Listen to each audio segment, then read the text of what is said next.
Selanjutnya kita akan membahas tentang pemantulan pada cermin cembung. Cermin cembung ini memiliki sifat menyebarkan cahaya atau divergen. Kemudian memiliki titik fokus dan titik kelengkungan cermin yang berada di belakang cermin.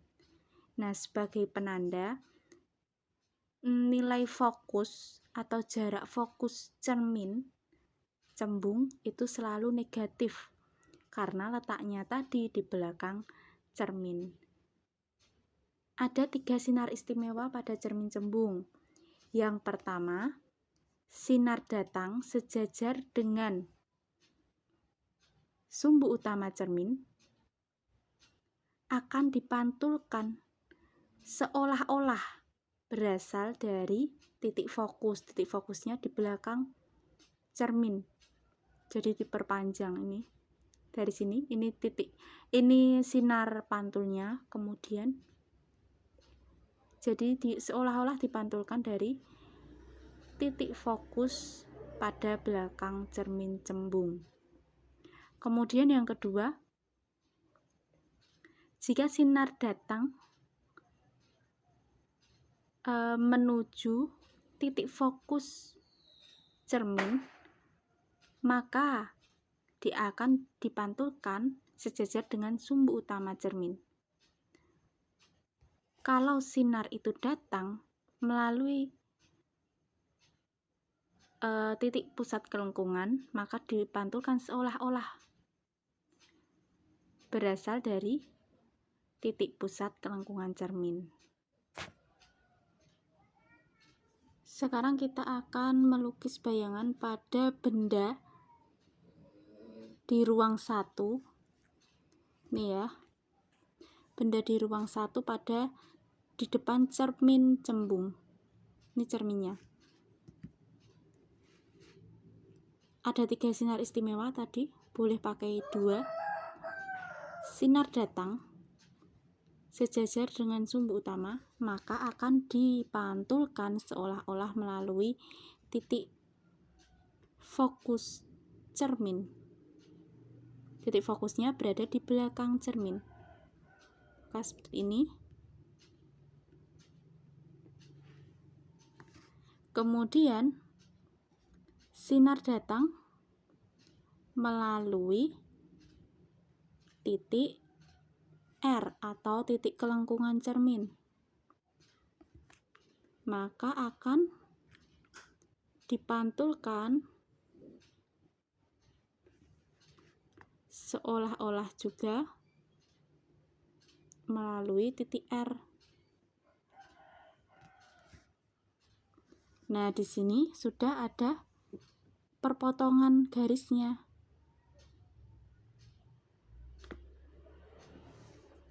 Maka sifatnya bagaimana?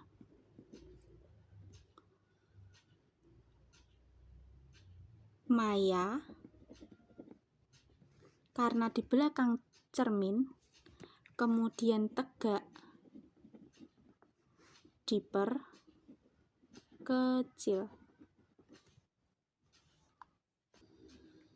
Kemudian yang di ruang 2, benda di ruang 2, maka ada sinar datang sejajar sumber utama akan dipantulkan melalui titik fokus cermin cembung, seolah-olah melalui titik fokus cermin cembung.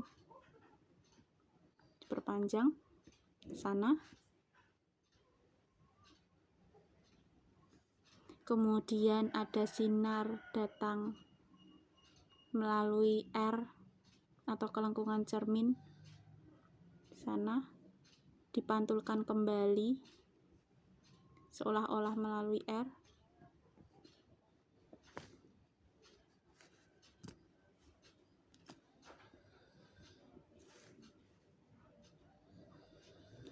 Atau bisa juga sinar datang.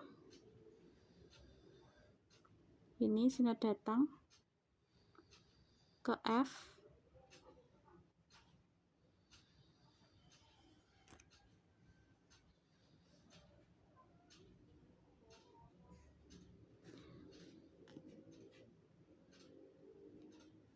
maka akan dipantulkan sejajar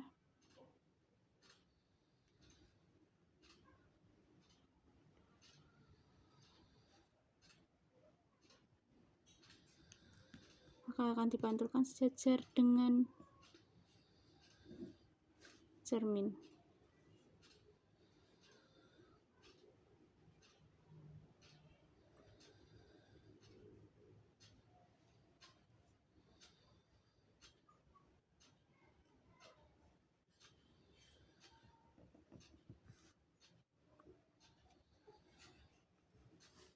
Nah, di sini terbentuk dua garis yang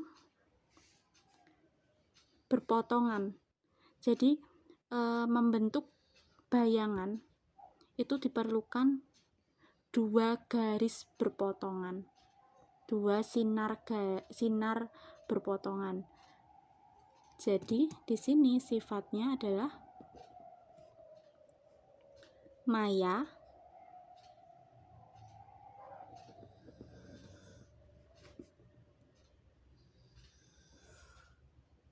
tegak diperkecil.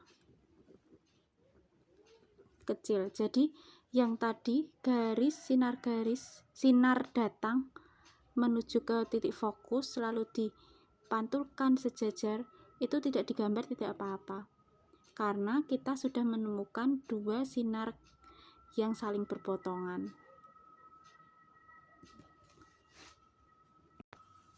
Selanjutnya kita akan menggambar juga bayangan yang terbentuk pada benda di ruang 3. Ini di ruang 3, maka ada sinar datang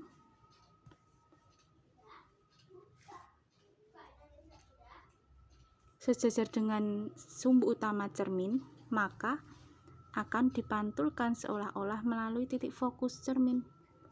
Ini diperpanjang.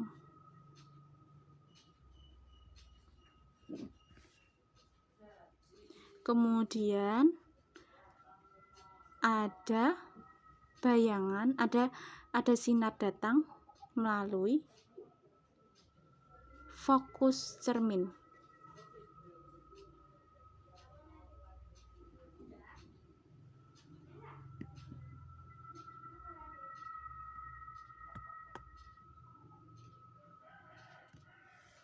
Nah, di sini terbentuk bayangan.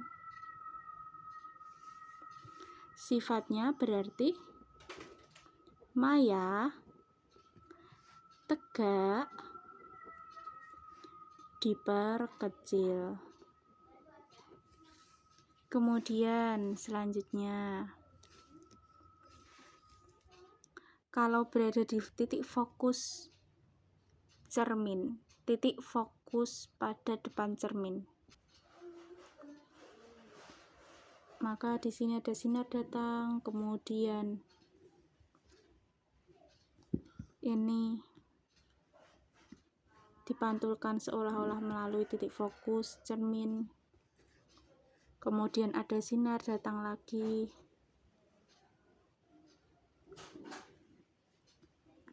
melalui titik kelengkungan cermin, maka di sini terbentuk bayangan. Sifatnya sama, berarti maya tegak diperkecil. Kemudian sekarang yang di R, ada sinar datang, dipantulkan seolah-olah dari titik fokus cermin,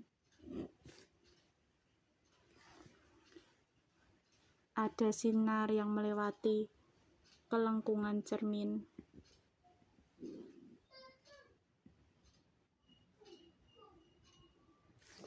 maka di sini terbentuk bayangan. Sifatnya sama, berarti maya tegak diperkecil.